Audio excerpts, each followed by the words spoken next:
Upon handing the vouchers to the man inside the kiosk, he brings 2 loaves of bread wrapped in wax paper from a shelf, and 2 colorless bottles with the words pure drinking water from a box below the counter over to me. Thank you very much. I hold the received items in my arms. The bread's aroma feels nostalgic as I recall that feeling when I used to harvest wheat in autumn. I can't help myself from wolfing down both loaves of bread and downing an entire bottle of water as I make my way back. Ooh, cool. The loaves of bread aren't big, but they serve their intended purpose, and the taste is so-so. I consider them passable, and even better at filling a person's stomach. Now that I've solved my hunger problems, my mood is considerably better. I'm even humming a tune about my hometown. That is a wonderful path in the mountains, yeah. Just when I'm about to return to the room where Yellow is resting, I notice a nurse is pushing a trolley filled with blood packs along the corridor. I should take a look too. I act as if I'm going in the same direction as the nurse and follow her slowly. The nurse stops before a door at the end of the corridor, then takes out a bunch of keys in her possession, selects a key and uses it on the keyhole at the door before opening it, and pushes the trolley inside. Looks like this is the place. Although I have no idea how Yellow is going to get her hands on a blood pack, information about this place is very important, and I have more or less helped her to check on things. Let's hurry back to plan our next step. Ring-a-ling. I hum a little tune and return to the room. Are you mimicking a pig? Yellow is already up from her chair. She seems rested enough. This is a little ditty from my hometown. We would always sing whenever we would prepare food. You sing really horribly. How come you only have 1 bottle of water? Didn't they give you the bread? I've eaten them. This bottle is for you. A vampire may not be able to eat our food, but drinking water should be no problem. You are getting more useful, incompetent servant. She downs the entire bottle of water after receiving it. I guess she's also parched for a long time and has been relying on her saliva to keep going. By the way, I almost forgot. I also went to see where they store the blood packs, and I saw them bring those to a room at the end of the corridor. Well done. Yellow smiles slyly, and her fangs glint in such a way it will probably give anyone the creeps. What do you plan to do? Why, of course I'm going to see if I can help myself to a few more from there, right? How are you going to do it? I saw that room was locked and the nurse had a key. Yellow shuts her eyes deep in thought, and a long strand of hair gently hangs down that unnaturally white cheek. I'll just have to down a nurse to get the key for now. She is such a pretty girl. What a shame she said something monstrous the minute she opened her mouth. She's quite likely to hurt a fellow human if she really goes ahead with her plan. Should I help or stop her when the time comes? But if we can't get any blood here, it will be hard for her to suppress the urge to suck an innocent person's blood, and it might even lead to more uncontrollable accidents. Perhaps she'd rather starve to death. If that happens, I will also turn into a heap of bones instantly. We really are in a difficult spot. I keep looking at her face, while wild thoughts are swirling through my head, waiting for her to say something. Finally, she opens her eyes and meets my gaze. The mood between us feels a little awkward. Have you decided on it? Why do you look so pale? You still haven't eaten enough? No, I'm just worried. Don't worry, a single junior nurse isn't a match for me. She can be settled in 5 seconds. Is that so? Will she die? No, I'm a vampire, not a monster. Isn't a vampire a kind of monster? What if we get spotted by others? There are people moving along the corridors outside. We are certainly not going to act now. We need to wait to a bit later. There will be fewer people by then. Let's go outside and scope the place first. All right. Since I'm her partner in crime, I can only follow her instructions at this point.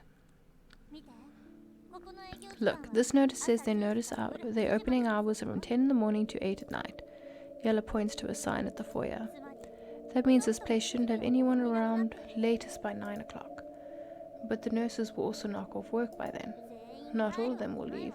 A few may stay behind to deter burglars and a vampire. Anyway, let's wait until dark. Alright. So we hang around in the waiting over the foyer until the night sky envelops the city outside. It's 7:50 p.m. now. The blood bank will close in 10 minutes' time, and we have stopped attending to any new inquiries. Please leave the premises immediately. Suddenly, a clear voice booms from all directions in the foyer, giving me a fright, and two men in black uniforms with baton begin to drive away the people around the lobby. They must be the blood bank security guards. Go, go, we're closing. The people sitting or lying in the foyer get up obediently and leave the blood bank one after another. I guess we can't stay here. Let's find a place to hide.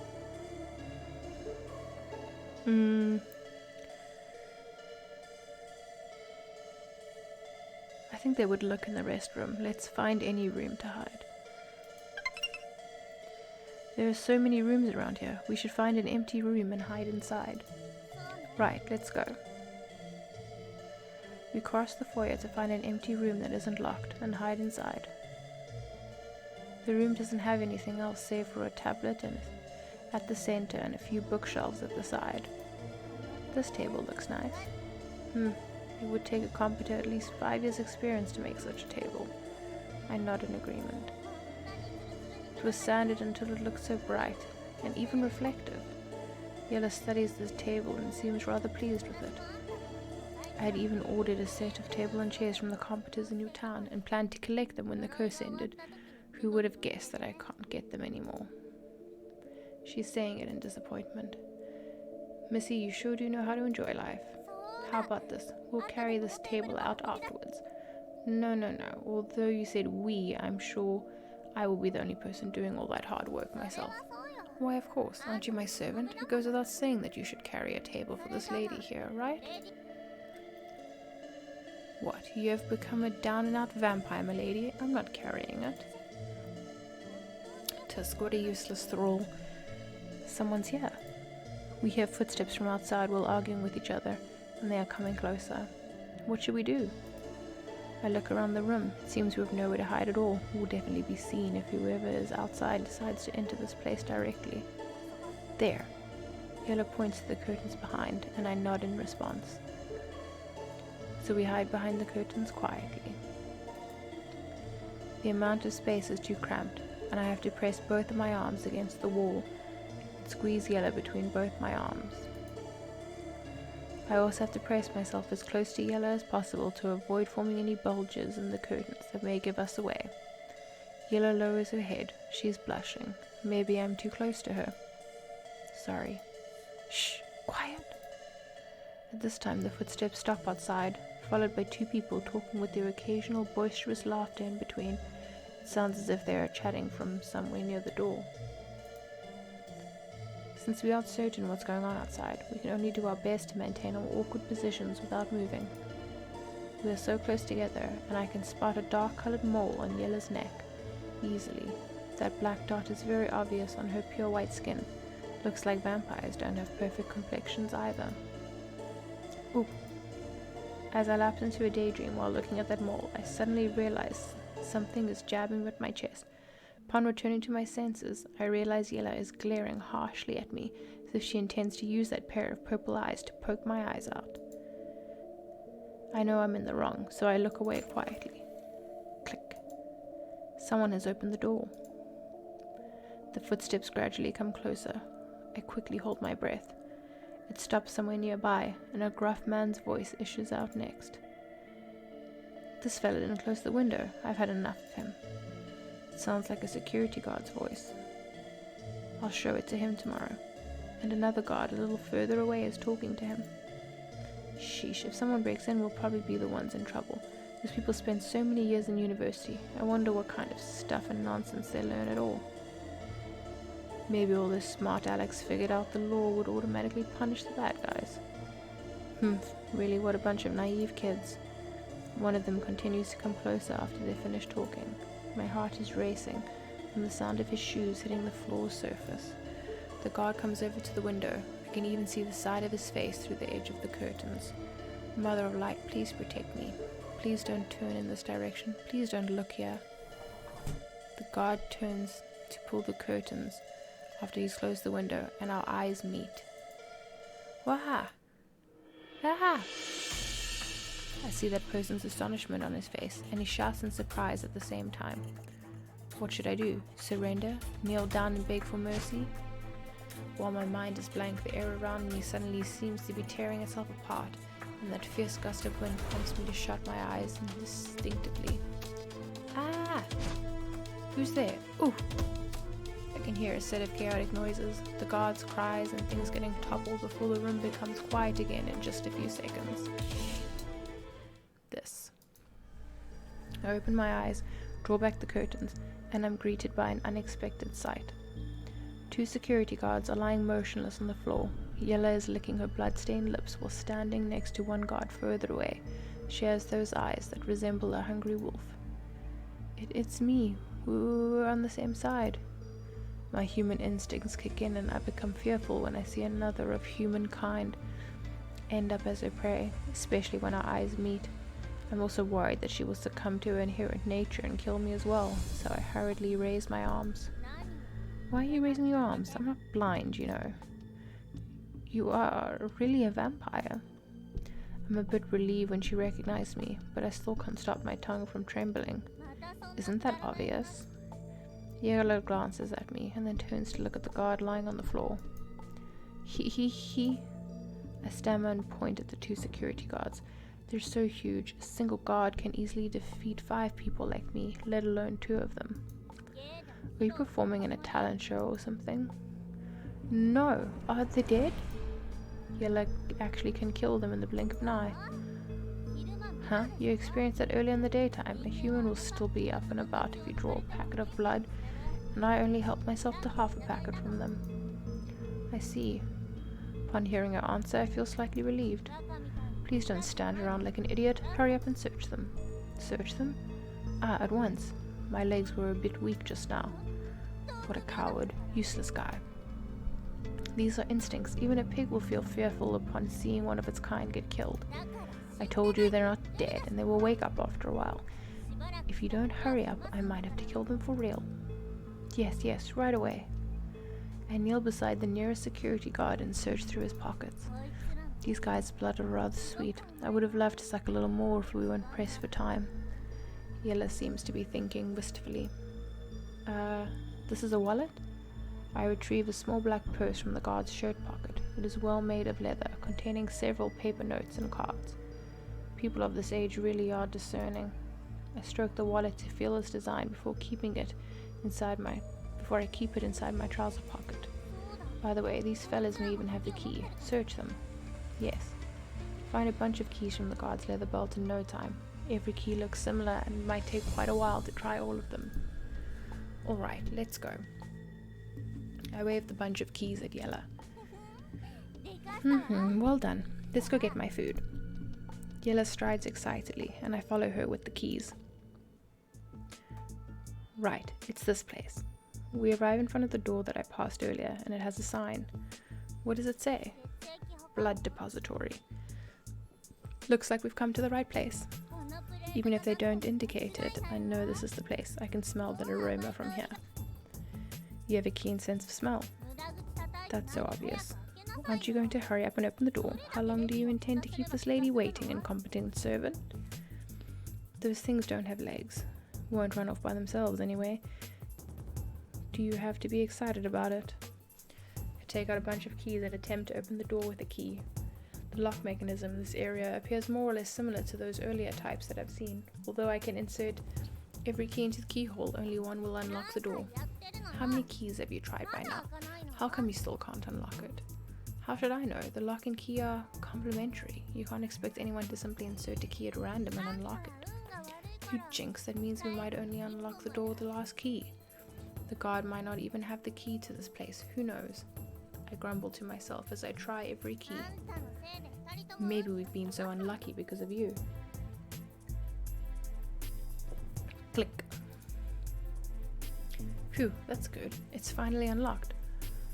Oh my goodness, why is only one of her eyes open? I think it's glitched. Yella's words are true, and I could only unlock the door with the last key, but at least we have unlocked it.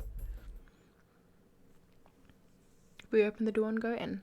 Even though the lights in the room are off, the cupboards are full of blood packs are glowing. Ah, this is heaven indeed. Yella's two eyes are sparkling, and her voice sounds as if it lacks any rational thought. A monster would also like to be in heaven. I would have thought this place is rather sadistic and alarming if not for her uninhibited laughter and mood. After all, I am seeing blood packets of human blood everywhere. Quick, pack all of them up for me. How am I going to pack all of them? I need to find something to contain them first. I rely on the dim red illumination to look around the place and find a cloth bag with straps hanging on the wall. We can only use this to pack them. It can only hold around a dozen at most. I take the backpack and indicate the size to Yella. Tusk, I'll choose. You pack them. Dissatisfied, Yella opens a cupboard, grabs the blood pack, throws it at me, and I catch the packet before placing it inside my knapsack. This one is sweet. This one is sour. She's drinking from those packs while I'm packing them. Teehee, the advancements in this era aren't always a bad thing, right? This way I can simply drink my fill and don't need to go through all the trouble of attacking people. Aha, you've done well, servant. You still dare to say you don't attack people? And since I've done well, how come I'm still servant? I can't get a promotion? Of course not. Yella tosses another packet and I force it inside my knapsack after a lot of effort. The pack is crammed and full of blood packets and I won't be able to put anything else inside. Stop picking, it's full. What, didn't you say it could hold a dozen packs? You've given me more than 20 of them. Well, Yella thinks deeply as she looks at the dazzling collection of blood packs with a rich variety of flavors around the place. We should hurry out of here, otherwise more guards may come. All right. She sighs like a king who is close to death and regrets his inability to bring all of his palace's treasures with him into his mausoleum. Okay, let's go. I strap the knapsack on my back. Since it is filled with too many blood packets, it can't fit my back, and the jerky movements feel unsettling. Shh, quiet. Yella suddenly turns to look at the door, fully alert. I quickly shut up and listen attentively. Indeed, I can hear footsteps echoing softly at the corridor outside. Someone is approaching the depository, cautiously. It's very close. Yella crouches as if she's preparing to attack. Strike first! A figure appears in the doorway and Yella dashes like a gust of wind. Halt! Perhaps the security guard already knew about his attacked co-workers. He's fully prepared for battle this time. Bang, bang! He decisively fires 2 shots in Yella's direction. The noises are so loud, my shoulders are also shaking a couple of times. Yella! However, Yella's figure streaks across midair and dodges the guard's bullets easily. Monster! Yella is biting the guard's neck before he can shoot again, and his gunfire have hit the blood packets inside the glass cabinets, spilling blood everywhere. The guard is down in no time. Let's go, quickly. Yella turns around to wave at me while licking her lips. Ah, yes. I quickly follow Yella out of the blood depository while carrying the backpack. We didn't leave through the front door because we want to avoid any pursuit by the security guards. We find a window on one side and climb out instead.